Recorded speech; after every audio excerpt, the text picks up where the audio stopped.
드라이버 잡으실 때 이런 생각 해보신 적 있나요? 오늘은 꼭 힘껏 해서 내 250m 보내고 말겠다. 근데 막상 힘껏 휘두르면 어떤가요? 슬라이스가 나고 뒷땅치고 아니면 공이 그냥 힘없이 툭 떨어집니다. 분명히 제대로 휘둘렀다고 생각을 했는데 거리는 안 나오고 오히려 방향까지 틀어지는 경우 많으셨을 겁니다.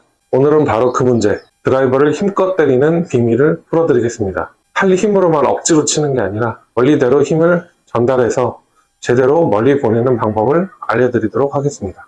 영상을 시작하기 전에 말씀드릴 것이 있는데 이 영상뿐만 아니라 앞으로도 계속 드라이버 비거리를 늘리는 영상은 꾸준히 업데이트되고 있으니 시청자분들께서 구독을 눌러주시면 여러분들이 시간 들이고 돈 들여서 레슨 받으실 필요 없이 제가 만드는 영상을 아주 편하게 보실 수 있고요. 좋아요도 많이 눌러주신다면 영상을 제작하는데 아주 큰 힘이 된다는 점에서 꼭 좀 부탁드리겠습니다. 그럼 이제 힘껏 때리는 드라이버의 비밀을 말씀드리겠습니다.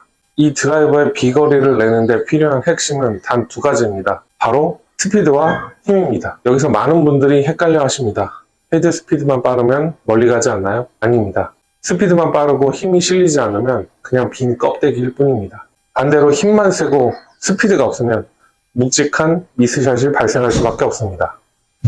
결국 중요한 건 이 스피드와 힘을 동시에 올바르게 공에 전달하는 것입니다. 그렇다면 힘을 어떻게 전달해야 될까요? 힘을 전달하는 방법은 총 3가지가 있습니다. 첫 번째는 중력을 이용하는 도끼질 원리입니다. 클럽을 스윙할 때 클럽을 내가 억지로 끌어내리면 안 됩니다.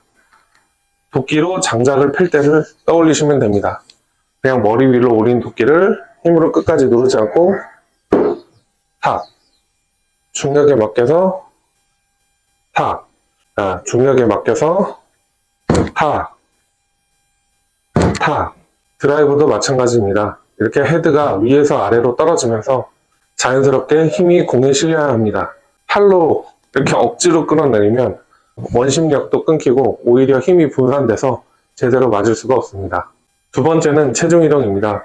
체중 이동이라고 하면은 오른쪽에서 왼쪽으로 이렇게 엉덩이가 이동하는 것을 체중 이동이라고 생각하는 경우가 많은데요.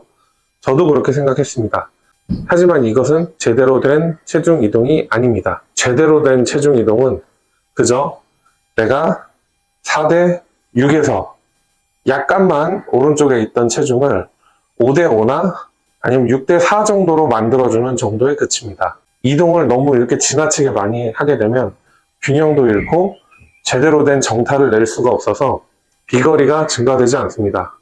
이 축을 지키면서 살짝 옮기는 정도, 살짝 오른쪽에서 왼쪽으로 살짝 옮기는 정도만 해도 충분합니다. 세 번째는 왼쪽 축의 회전입니다. 스윙은 결국 이 원심력으로 움직이게 되는데요. 백스윙에서는 오른쪽 축으로 돌아가게 되지만 다운스윙은 왼쪽 축으로 회전을 해야 됩니다. 많은 분들이 이것을 어려워하십니다. 왜냐하면 이 오른쪽으로 돌던 몸이 왼쪽으로 다시 축을 옮겨서 회전을 해야 되는데 이 전환이 안 되니까 힘만 들어가고 공이 제대로 날아갈 수가 없습니다. 그리고 스카이볼이라고 공이 위로 뜨게만 되는 것입니다. 그래서 왼쪽 다리를 중심으로 회전을 해야 공이 막힘없이 쭉쭉 나갈 수 있게 됩니다. 이 동작이 제대로 되면 힘껏 패는 스윙을 할 수 있게 됩니다. 지금까지 힘 전달하는 3가지 방법을 알아봤는데요. 그렇다면 이 임팩트 순간에 어떻게 해야 정타를 내고 비거리를 늘릴 수 있을까요? 바로 이 임팩트 구간에서 힘이 제대로 모일 수 있도록 하는 것입니다. 그 힘은 손목에 모이는 게 아니고 헤드에 모여야 됩니다. 이를 위해서는 우리가 해야 할 연습 방법이 있습니다. 바로 임팩트 순간에서 멈추는 연습을 하는 것입니다. 스윙을 하다가 백스윙하고 다운스윙을 하다가 임팩트 순간에서 멈추는 연습을 하면은 그 순간에 공에 힘이 모이게 되고 이후 동작에서는 내가 힘을 주지 않고 손목에 힘이 풀려 있으면 자동으로 관성에 의해서 피니시까지 움직이게 되는 것입니다. 이 훈련을 반복하면 팔에 있던 힘들이 다 헤드로 모이면서 공을 훨씬 멀리 날릴 수 있게 되는 것입니다. 하지만 현실적으로 아마추어 골퍼들에게는 어려움들이 많이 있습니다. 이 말처럼 쉽지 않은 부분들이 있는데요. 첫 번째는 힘의 방향을 잘못 쓰는 슬라이스가 대표적입니다. 이 다운스윙 시 내가 손으로 당기는 힘이 강하면 스윙 궤도가 가다가 당겨지면서 스윙 궤도가 틀어지게 됩니다. 이런 경우에 공이 오른쪽으로 날아가게 되면서 슬라이스가 발생을 합니다. 두 번째 문제는 체력의 문제입니다. 나이가 들면 들수록 아무래도 체중 이동이나 아니면 이 회전 이런 부분들이 상대적으로 쉽지 않습니다. 특히 이제 근력도 줄어들고 이 유연성도 줄어들면서 골프 스윙에 제한이 생기게 됩니다. 세 번째로는 가장 현실적인 부분인데 바로 연습 부족입니다. 머리로는 골프를 엄청나게 이해함에도 불구하고 몸이 따라주지 않는 경우가 너무 많습니다. 골프는 머리로 하는 운동이 아니고 몸이 기억할 때까지 반복해야 하는 운동인데 대부분의 아마추어 골퍼분들은 시간적인 여건, 비용 이런 부분들에 의해서 연습량이 절대적으로 부족한 상황입니다. 특히 일주일에 아무리 못해도 3번, 4번 정도는 골프 연습을 해야 되는데 사실상 그렇지 못한 아마추어 골퍼분들이 넘쳐나는 것이 현 실정입니다. 자, 여기서 이 현실적인 어려움들을 극복하는 훈련 방법을 알려드리도록 하겠습니다. 바로 이 스피드 스틱으로 훈련을 하는 것인데요. 이 스피드 스틱을 잡고 휘둘러 보는 겁니다.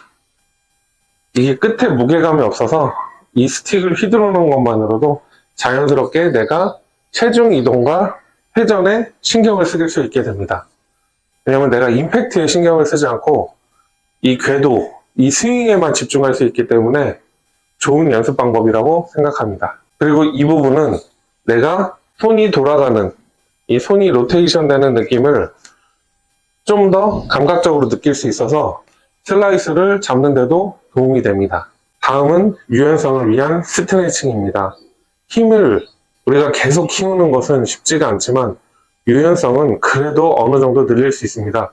특히 이제 허리와 이 어깨 회전을 통한 스트레칭은 필수입니다. 회전이 안 되면 원심력을 만들 수가 없습니다.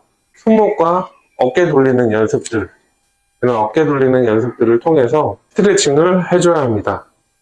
특히 이제 어깨가 이제 올리는 것이 많이 아프신 분들 같은 경우, 저 같은 경우도 좀 그런 부분이 있는데, 그런 경우에는 손이 이렇게 잘 안 들어지시는 분들, 연습을 많이 하다 보면은 아프신 분들이 있습니다. 그런 분들은 손을 딱 든 상태에서 요 안쪽으로, 겨드랑이 안쪽으로 네 손가락을 집어넣고, 그 다음에 안쪽에서 약간 어깨 쪽으로 근육을 잡아줍니다. 잡은 다음에 이제 근육을 이렇게 잡아주면 서로 이제 근육을 잡는 연습을 하면서 이 안쪽 근육을 계속 이렇게 눌러주는 연습을 하면은 자연스럽게 어깨가 풀리고 이렇게 올라가는 것을 느끼실 수 있게 됩니다.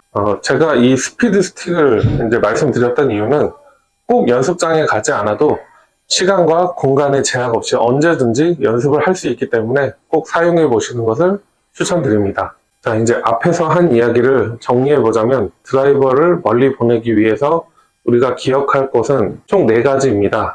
하나는 헤드를 떨어뜨리는 느낌을 받는 것, 그 다음에 체중을 이동하면서 체중을 왼쪽 축에 실어주는 것, 그리고 이 왼쪽 축을 중심으로 회전을 해야 된다는 것, 그리고 임팩트 순간에 힘을 모아서 헤드에다가 전달하는 것, 이 4가지만 제대로 하더라도 지금보다 훨씬 더 멀리, 훨씬 더 시원하게 스윙을 할 수 있습니다. 드라이버를 잡을 때마다 자신 있게 이렇게 외칠 수 있습니다. 오늘은 힘껏 때려서 정말 멀리 보낼 수 있다. 그리고 동반자들이 옆에서 자신 있게 스윙하는 모습을 보면서 여러분들을 부러워할지도 모릅니다. 오늘 영상이 도움이 되셨다면 구독과 좋아요 부탁드리고요. 다음에도 더 실전적인 레슨으로 찾아뵙겠습니다. 감사합니다.